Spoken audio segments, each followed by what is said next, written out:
అప్పుడు సుశీల తల్లి అమ్మవారి పాదాలు పట్టుకుని ఏడుస్తుంది అనమాట. అమ్మ నాకు తెలిసి తెలియక తప్పులు చేశాను, ఇక ఎప్పుడు జీవితంలో తప్పు చేయను అని.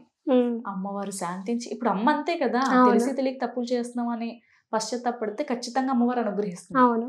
సరే అని అనుగ్రహిస్తుంది అనమాట. ఇక 5వ వారంలో ఆఖరి వారము పులిహోర, బూరెలు, తర్వాత వివిధ రకాల ప్రసాదాలు పెట్టి చక్కగా యథావిధి ముందుగా మనం ఎలా చెప్పుకున్నామో ఒత్తి నీళ్ళతో స్నానం చేయడం, దువ్వెనతో తల దూకోలేదు, నూనె ఎక్కడ ముట్టుకోలేదు, నెయ్యితోనే వంటలు చేశారు, ఆవు నెయ్యితోనే దీపారాధన చేసి అమ్మవారికి పూజించారు.